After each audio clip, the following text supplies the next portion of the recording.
Sunderlight Production.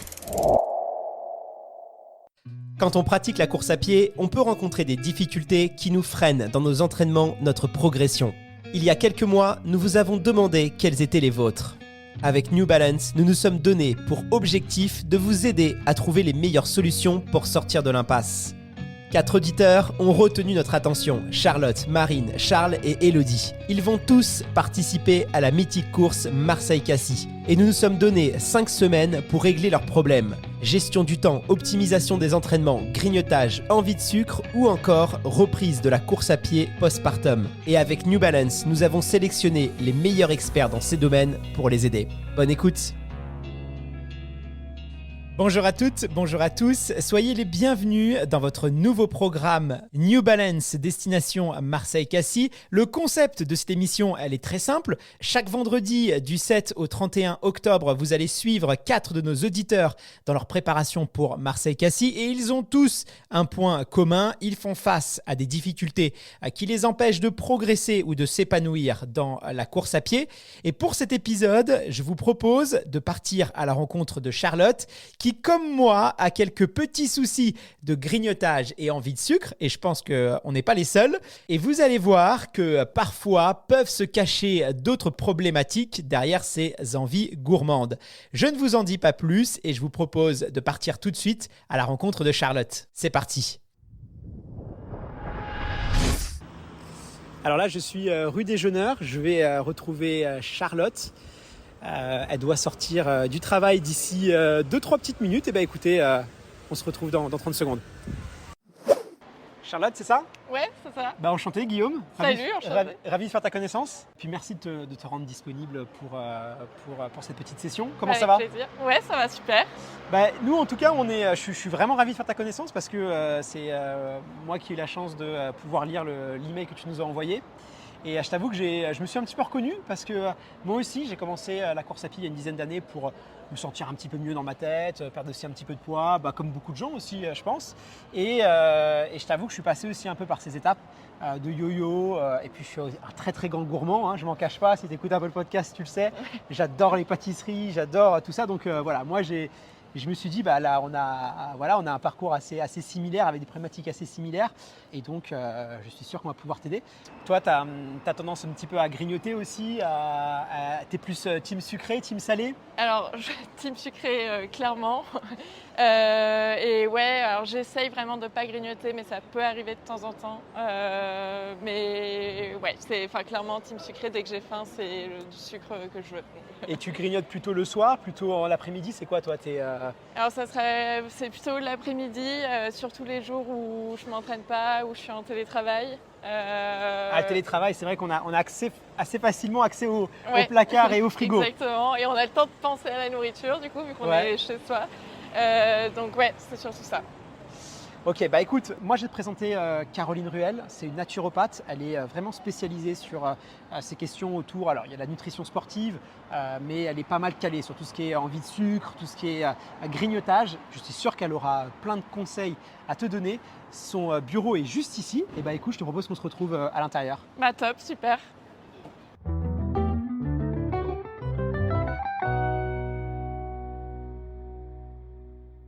Bonjour Charlotte, donc je suis Caroline, je suis naturopathe et on va échanger ensemble d'un contexte, d'une problématique. Est-ce que tu peux m'expliquer un petit peu ce pourquoi on échange aujourd'hui ? Oui, salut Caroline, enchantée. Donc moi Charlotte, je viens vers toi parce que je suis en pleine préparation de la course Marseille-Cassis. Et j'avoue qu'en ce moment, je suis un peu perdue sur mon alimentation. Je cherche à perdre un petit peu de poids pour préparer la course. C'est vrai que je sais pas trop quoi manger après mes sorties longues parce que j'ai pas forcément faim après, donc je vais pas beaucoup manger. Ça va être des pots de skir, ce genre de choses pour avoir les protéines. Et à l'inverse, il y a des moments où je vais beaucoup manger parce que je vais avoir des envies, je vais grignoter, je vais avoir des envies de sucre, etc. Donc j'ai ce côté yo-yo dans l'alimentation qui m'empêche de perdre ce poids-là. Et donc c'est surtout ça que je viens rechercher. D'accord, donc là, à date, si j'ai bien compris, et si je reformule, toi, ton objectif, du coup, pour la course à pied de manière générale, c'est d'avoir quand même une activité bien nette, mais également qui puisse potentiellement réguler aussi ton poids. Ouais. Et là, à date, tu te retrouves un petit peu bloqué parce que justement, tu te poses un peu des questions sur quoi manger à quel moment pour que justement tu sois et avec de l'énergie suffisante peut-être pendant ton entraînement et post-entraînement, comment récupérer sans avoir besoin peut-être de préparer un repas alors qu'il est 22h. En gros, c'est un peu ça l'idée. C'est ça. J'ai bien reformulé. Ok. Et je me permets simplement pour essayer d'affiner un petit peu l'échange. L'effet yo-yo, c'est quelque chose que tu as connu déjà un peu en amont de ta pratique sportive ou c'est vraiment quelque chose que tu observes maintenant que tu fais du sport ou du moins depuis que tu as commencé à faire du sport? Alors j'ai commencé le sport pour, dans un premier objectif, de perdre du poids. Ça a globalement marché, mais c'était pendant la période des études, donc forcément c'était un peu le yo-yo parce qu'il y avait la vie sociale à côté. Okay. Mais maintenant, niveau sport, je suis très régulière, je fais énormément de sport, etc. Mais c'est plus dans l'alimentation où je sais pas vers quoi manger, combien de calories, même si bon, je veux pas forcément tourner là-dedans, sur les calories, ouais. Mais et du coup, alors excuse-moi, sur ton approche, la difficulté alimentaire, elle est plutôt à quel moment de la journée? Tu m'as parlé du soir majoritairement, mais est-ce qu'il y a d'autres moments dans la journée où justement tu as des fringales de sucre ou une appétence pour le sucre précise? Alors, les jours où je m'entraîne, globalement, ça va. J'ai pas forcément très très faim, bizarrement. C'est plutôt les jours off où je m'entraîne pas, où là, je vais avoir des envies de grignoter et globalement du sucre. Mais c'est vrai qu'après les séances, souvent, j'ai pas faim parce que je m'entraîne tard le soir après le travail. Et oui, il y a la flemme de se faire à manger à 21h, 22h. Et je sais pas quel serait un repas parfait. Sachant que j'ai pas forcément faim, donc Ok, je comprends.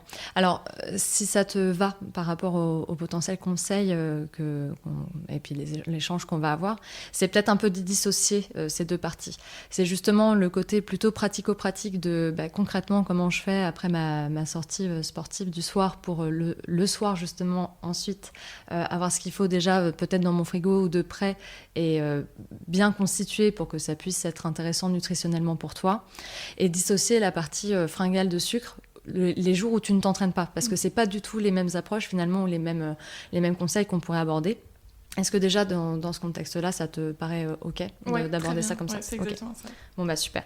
Alors dans les journées off où justement tu n'as pas d'entraînement, est-ce que tu arrives à maintenir un équilibre alimentaire?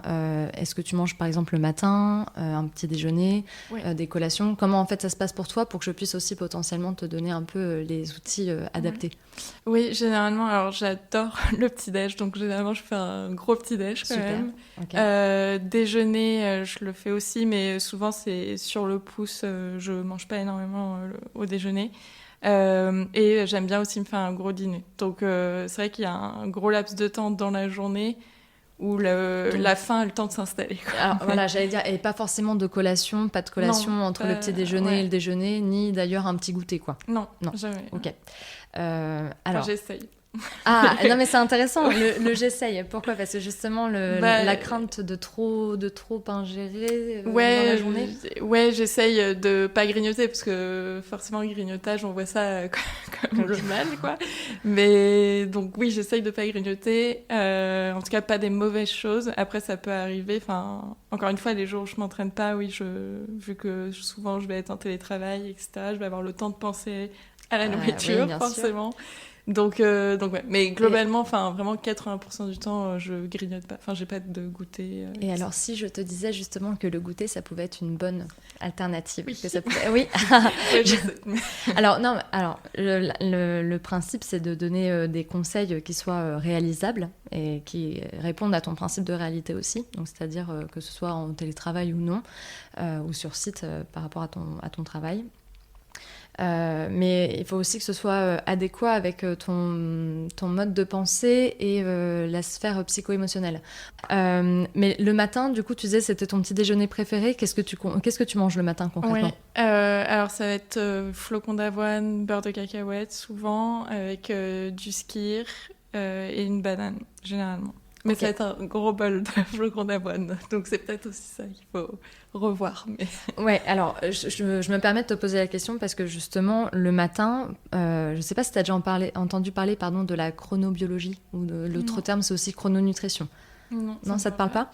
Alors, le principe de ce courant, on va dire, alimentaire, de ce mode alimentaire, c'est d'apporter au corps tous les aliments et les nutriments nécessaires dont il a besoin à des moments spécifiques pour que derrière, le corps il puisse s'adapter tout au long de la journée. Donc, en d'autres termes, le matin, si tu veux pouvoir avoir une énergie favorable et éviter justement tout au long de ta journée d'avoir des envies de sucre ou des fringales de sucre, parce que la glycémie va venir, entre guillemets, frapper à ta porte, c'est de venir justement apporter au petit déjeuner une source de lipides et ou de protéines. D'accord ?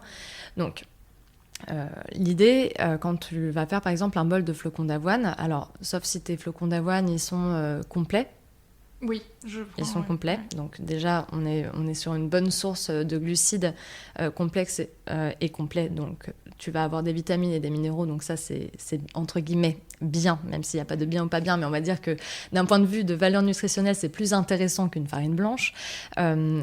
Ça n'empêche que tu vas avoir des glucides. Et même si on va parler d'un principe de glucides complexes, donc pas forcément des sucres rapides, même si on n'utilise plus ces termes-là, plutôt des féculents en sucre lent, tu vas apporter de la banane. La banane, c'est un amidon qui va apporter du sucre.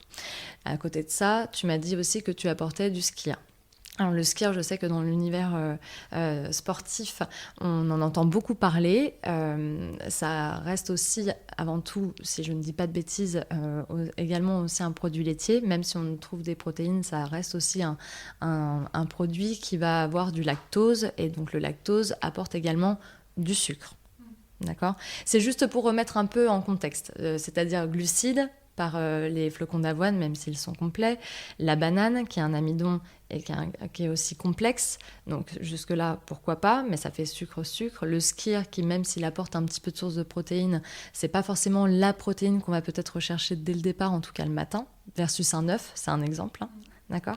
Et tu m'avais dit aussi, pardon ? Beurre de cacahuète. Et beurre de cacahuète. Non, mais beurre de cacahuète, on est sur une purée d'oléagineux, en gros, ou un beurre d'oléagineux. Enfin, voilà. Là, pour le coup, on a des lipides aussi. Ok ? Toi, comment ça résonne en toi si tu te dis le matin, je pourrais peut-être me faire un petit déjeuner plus protéiné, plus lipidique. Est-ce que c'est quelque chose qui serait faisable de mettre J'ai déjà testé de faire des œufs au plat, ce genre de choses. C'est vrai que, bon, je pense honnêtement que c'est vraiment juste par manque de... Enfin, c'est de la flemme de devoir faire à manger, faire des œufs, etc. C'est vrai qu'il y a ce côté très rapide. Je prends mes flocons d'avoine, je mets de l'eau. Enfin, voilà, ça va vite. Mais oui, après je suis pas contre, mais c'est vrai que c'est du salé, salé le matin. Oui, c'est plutôt l'aspect salé finalement qui va te pense. déranger plus que la préparation en tant que telle.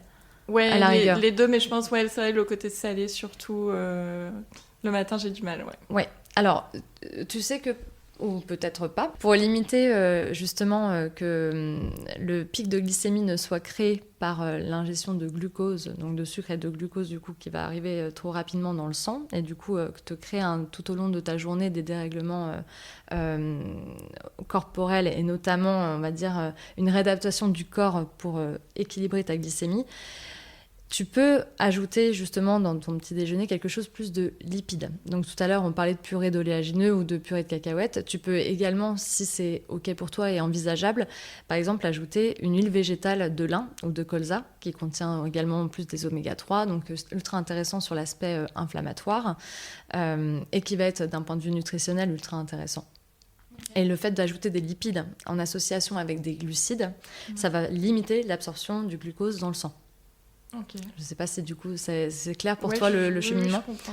Alors, tu as des petits déjeuners en fait, qui sont assez intéressants, dont on entend de plus en plus parler. Ça va être par exemple le miam aux fruits. Je ne sais pas si tu en as déjà entendu parler.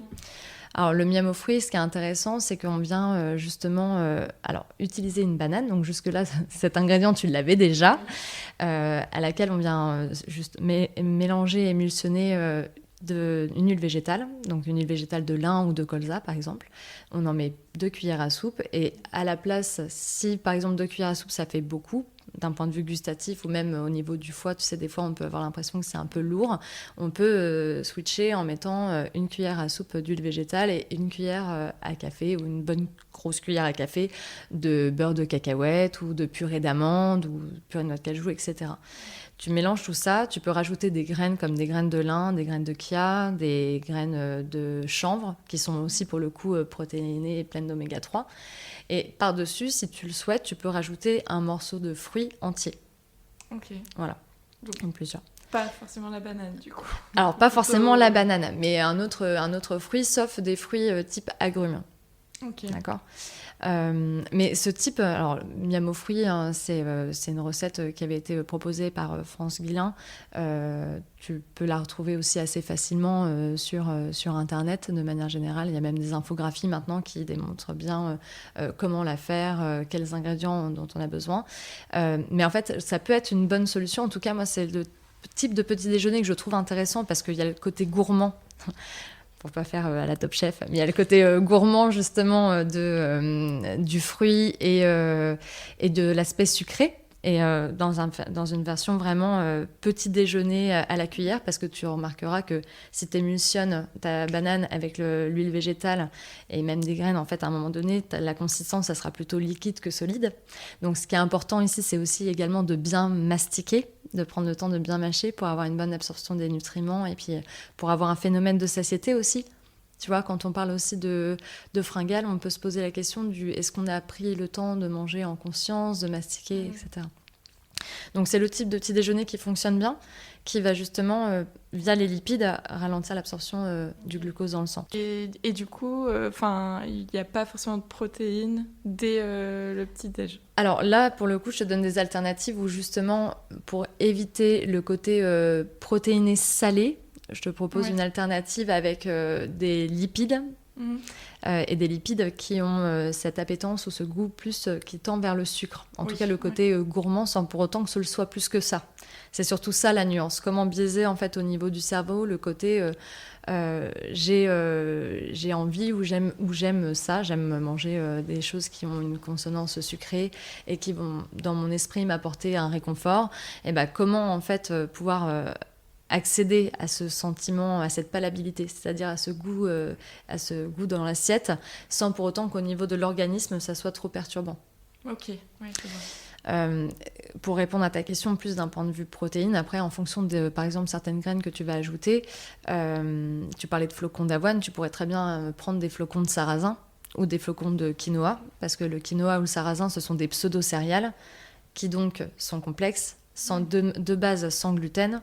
Alors après, gluten, pas gluten, c'est pas le problème, mais bon, je te le dis, de base sans gluten, et qui se comportent en fait comme des protéines entières, c'est-à-dire qu'elles contiennent les 8 acides aminés essentiels.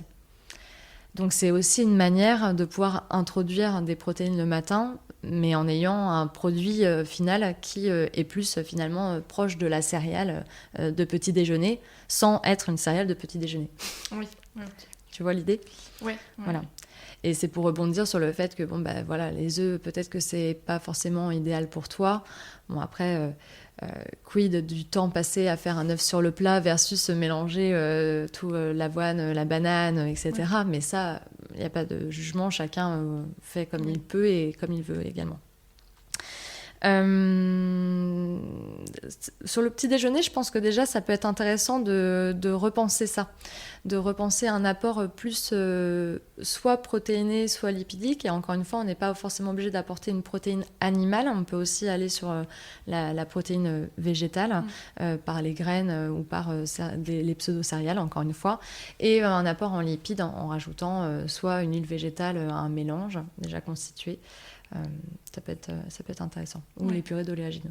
Alors, sur le midi, tu disais également aussi que du coup, toujours quand tu étais hors entraînement, que c'était un déjeuner sur le pouce.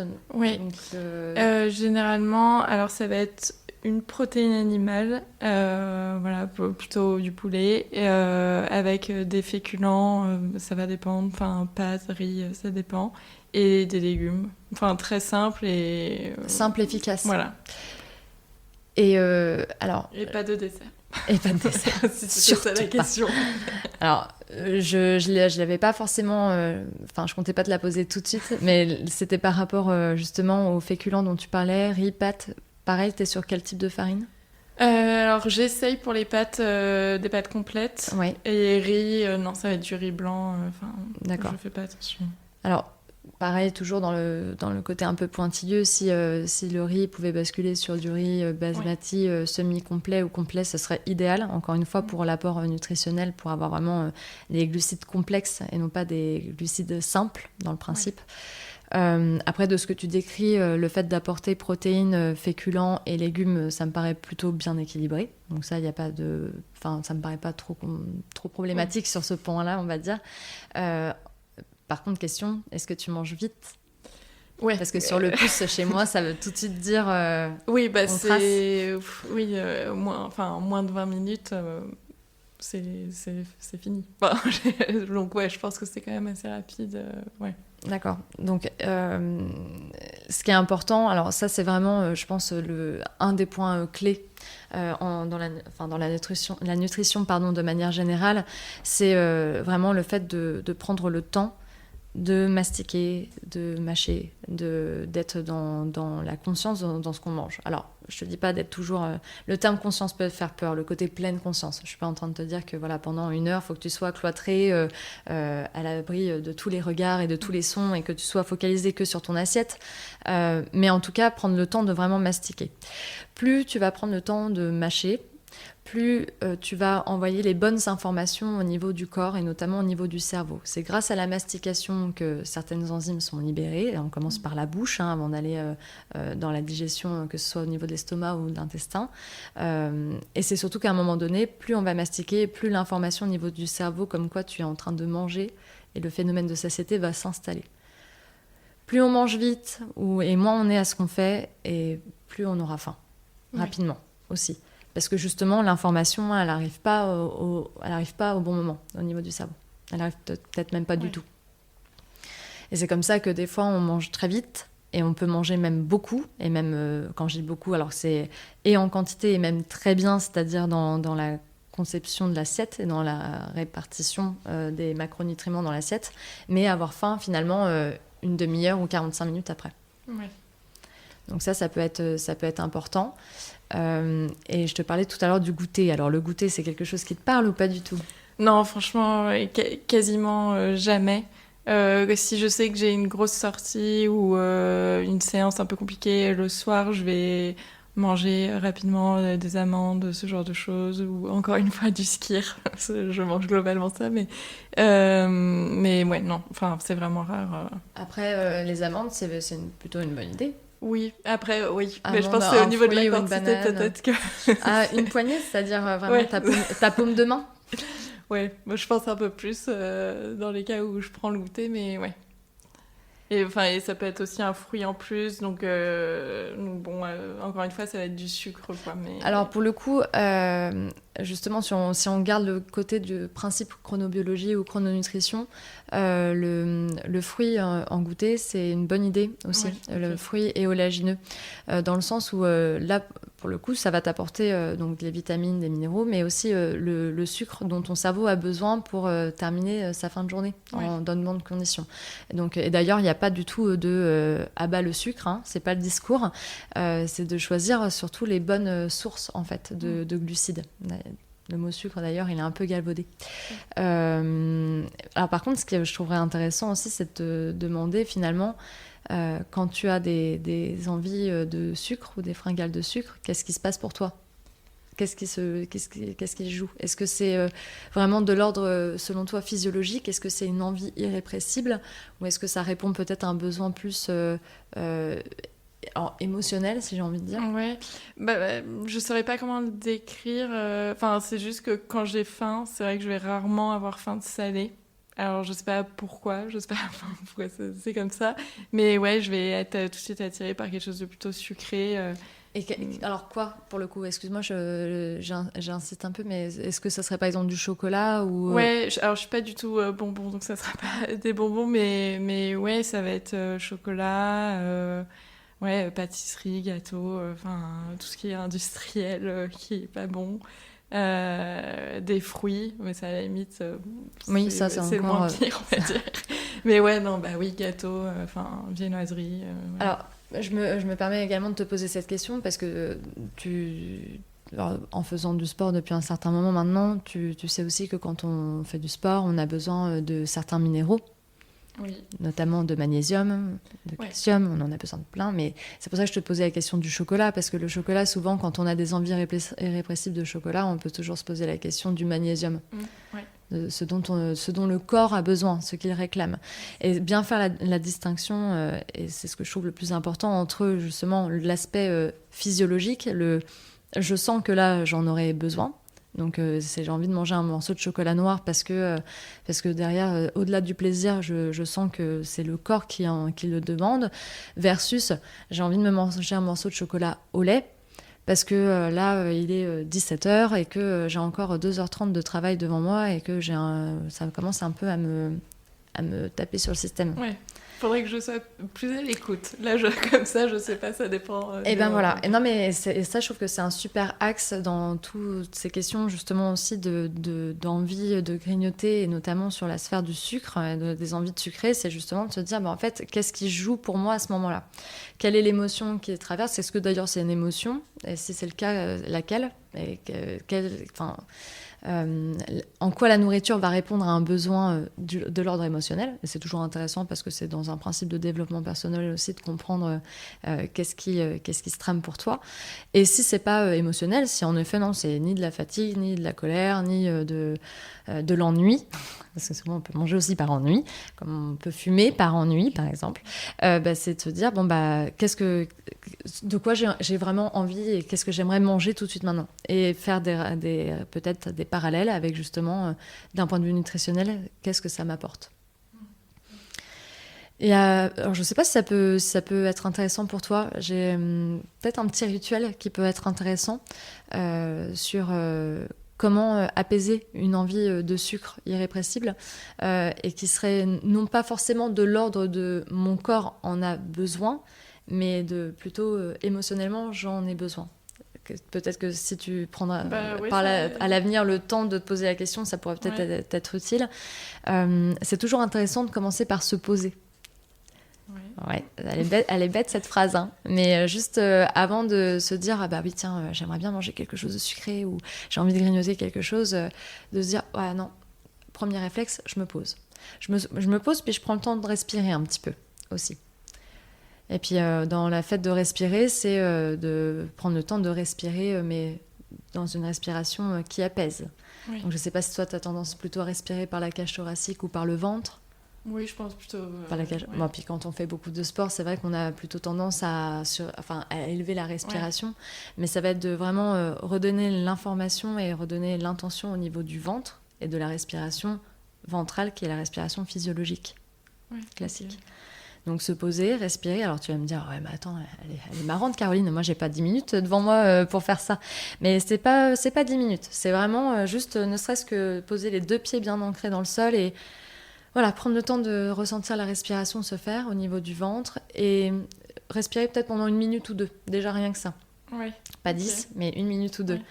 Et puis si l'envie de sucre elle est toujours présente, peut-être aussi de prendre le temps de boire un verre d'eau. Parce que des fois, on a faim, on a envie de sucre, mais parce qu'on est avant tout déshydraté. Ouais. Donc ça, pareil. Je ne sais pas si tu bois beaucoup d'eau. Sur ça, je fais hyper attention. Je bois vraiment beaucoup. Ok.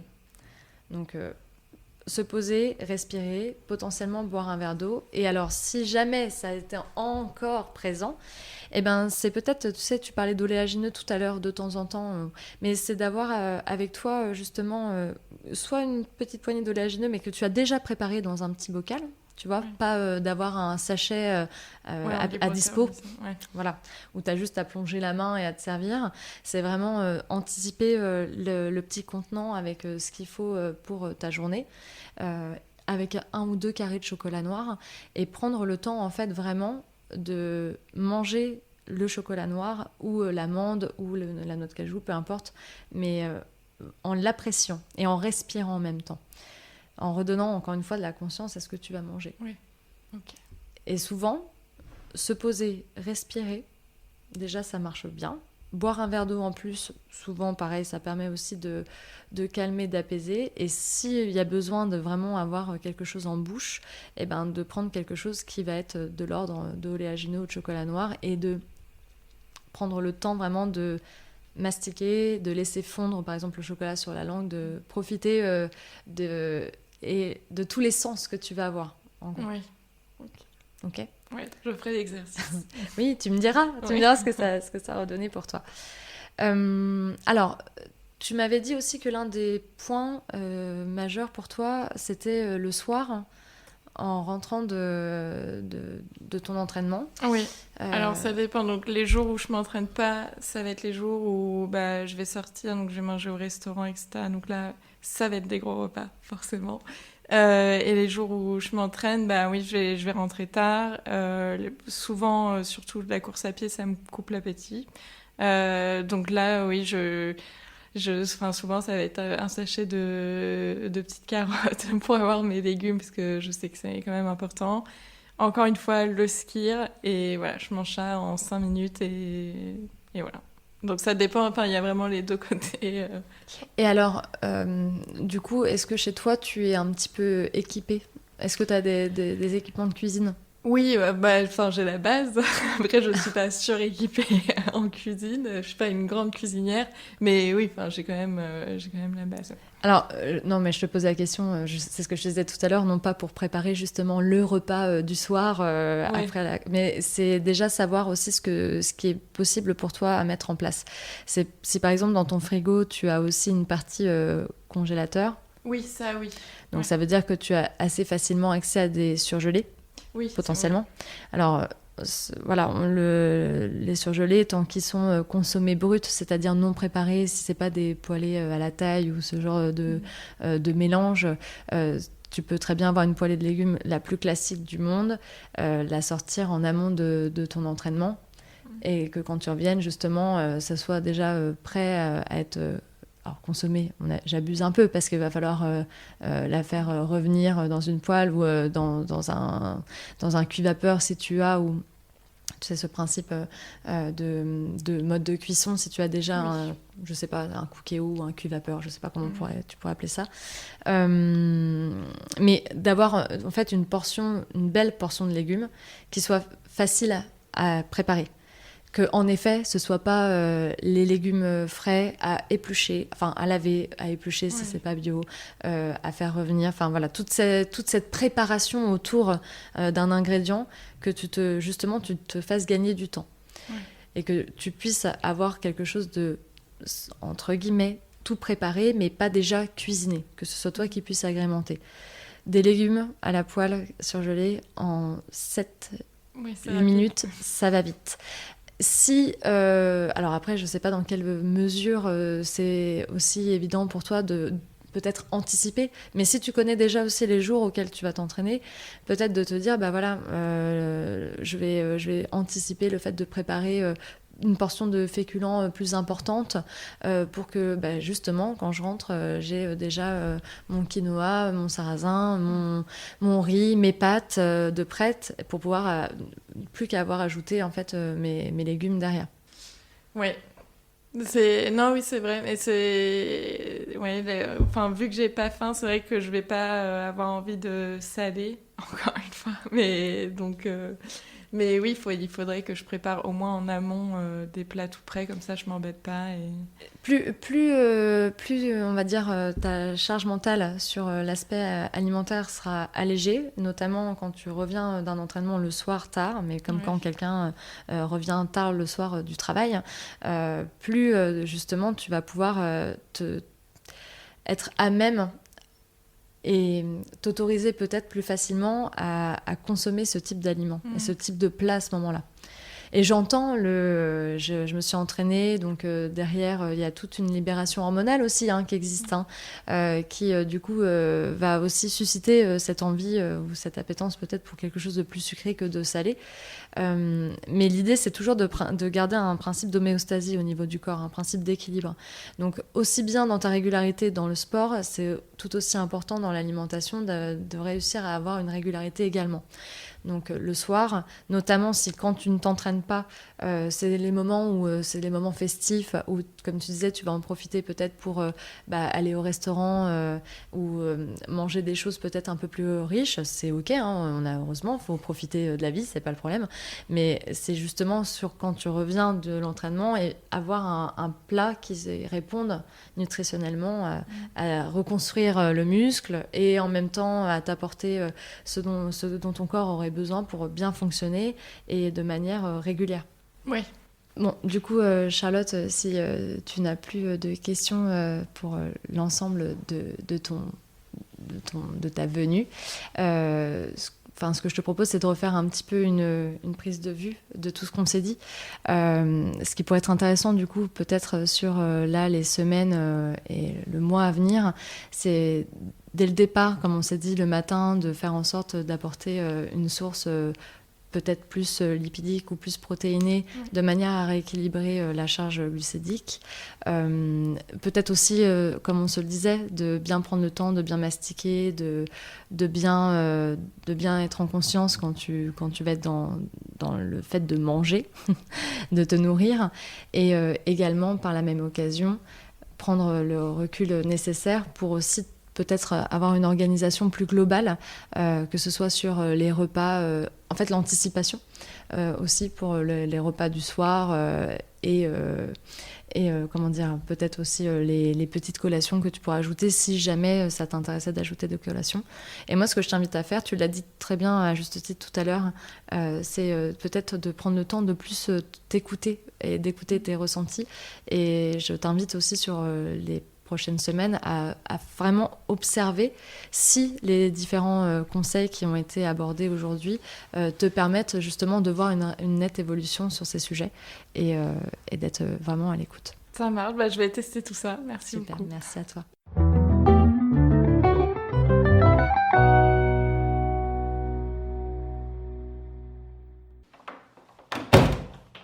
Alors Charlotte, comment ça s'est passé ? Super, j'ai eu pas mal de conseils, je vais pouvoir appliquer pas mal de changements, je me rends compte que finalement il y a quelque chose quand même qui ne vont pas malgré ce que je pensais, donc c'est cool, j'ai hâte de pouvoir tester ça là. En tout cas, j'ai croisé Caroline dans le couloir quand elle venait de partir et elle avait l'air assez confiante par rapport, on a échangé 2-3 mots par rapport à tes problématiques. Elle, ce qu'elle pense, c'est vraiment une réorganisation un peu de ton alimentation, notamment le matin, je crois.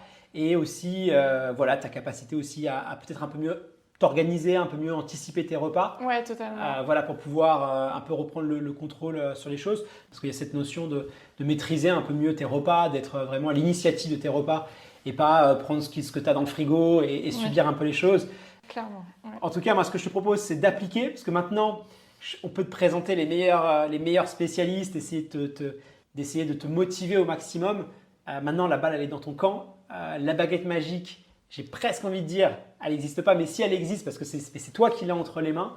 Et maintenant, il faut appliquer. Voilà, c'est le plus important. Moi, je compte sur toi. On se revoit à Marseille-Cassis. Et tu as un mois là pour essayer de mettre des choses en place. Et on en débrief. Est-ce qu'on passe cet accord ? Ouais, super, j'ai hâte. Ça marche ?